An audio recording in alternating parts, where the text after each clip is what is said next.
సెంటిమెంటా డెవలప్మెంటా? జూబ్లీహిల్స్ ప్రజలు ఒక్కసారి ఆలోచించాలని చెప్పి సీఎం రేవంత్ రెడ్డి అంటా ఉన్నాడు. నాడు పీజీఆర్ కుటుంబంపై పోటీకి నిలబెట్టింది కేసీఆర్ కాదా అని చెప్పేసి అడుగుతున్నాడు.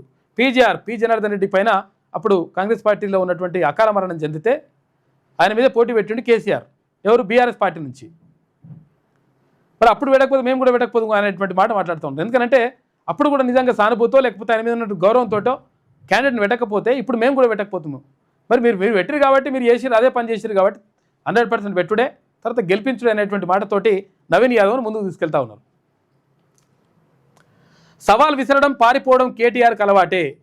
చర్చించాలంటే కంటోన్మెంట్ ఎమ్మెల్యే శ్రీ గణేష్ దగ్గరికి వెళ్ళు. 5,000 కోట్ల రూపాయల పనులు జీవోలు చూపిస్తాడు. కిషన్ రెడ్డి కేటీఆర్లను ఎందుకు బొక్కలో వేయట్లేదో మోదీ అమిత్ షాను అడుగు. నువ్వు కేంద్ర మంత్రిగా తెలంగాణకు తెచ్చిందేం లేదు. నిజంగా కూడా కిషన్ రెడ్డి గారు మరి ఇప్పుడు మంత్రిగా ఉన్నట్టు సంతోషపడాలనా, లేకపోతే మరి నిధులేం తెస్తలేనని చెప్పేసి బాధపడాలన్నా అర్థం కాని పరిస్థితి. జూబ్లీహిల్స్లో కింగ్ కావడం కాదు, డిపాజిట్ తెచ్చుకో చాలు.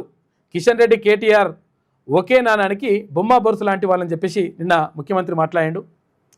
జూబ్లీహిల్స్లో మంత్రి వివేక్ వెంకటస్వామి నాయకత్వంలో కేవలం 3 నెలల్లోనే 400 కోట్ల రూపాయలు కేటాయించి అండర్ గ్రౌండ్ డ్రైనేజీ, విద్యుత్తు, రోడ్లు వంటి అభివృద్ధి పనులు ప్రారంభించాం. కొత్త రేషన్ కార్డులు, సన్నబియ్యం, 500 రూపాయలకే సిలిండర్, ఉచిత బస్సు ప్రయాణం వంటివి ఇచ్చాం. ఇవేవి కేసీఆర్ చేయలేదు, ఆ ఆలోచన కూడా ఆయనకు రాలేదు. కానీ ఇప్పుడు బీఆర్ఎస్ నేతలు వచ్చి ఓట్లు వేయాలని అడుగుతున్నారు. వారికి ఆ నైతిక హక్కు లేదని చెప్పేసి అక్కడ ముఖ్యమంత్రి రేవంత్ రెడ్డి నిన్న మాట్లాడాడు. సెంటిమెంట్ కావాలో డెవలప్మెంట్ కావాలో జూబ్లీహిల్స్ నియోజకవర్గ ప్రజలు ఆలోచించుకోవాలని, ఒకవేళ అభివృద్ధి కావాలనుకుంటే కాంగ్రెస్కు ఓటు వేయాలని సీఎం రేవంత్ రెడ్డి పిలుపునిచ్చారు. సెంటిమెంట్ గురించి మాట్లాడాలంటే 2007లో పీజీఆర్ చనిపోయిన తర్వాత ఆయన కుటుంబాన్ని ఏకగ్రీవం చేయకుండా అడ్డుకున్నది కేసీఆర్ కాదా అని ప్రశ్నించారు.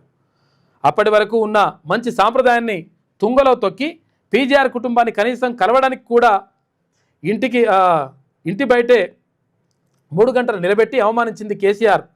ఇవాళ ఆయన కొడుకు కేటీఆర్ ఏ రకంగా బీఆర్ఎస్ అభ్యర్థికి మద్దతు ఇవ్వాలని అడుగుతున్నాడో సమాధానం చెప్పాలి అని డిమాండ్ చేశారు. మరి నిజంగా కూడా ఇప్పుడు యాక్చువల్గా విషయం ఏంటంటే అంతకుముందుకు ఒక సాంప్రదాయం ఉండే, అంటే చనిపోయినరు అంటే అకాల మరణం చెందినరు అంటే వాళ్ళ కుటుంబ సభ్యులకో లేకపోతే ఇంకొకరికైనా ఇస్తే ఓట్లు అంటే ఏకగ్రీవం కూడా వేసేటోళ్ళు, అంటే పార్టీలు అభ్యర్థులను కూడా నిలబెట్టేటోటివి కావు కొన్ని సందర్భాలలో.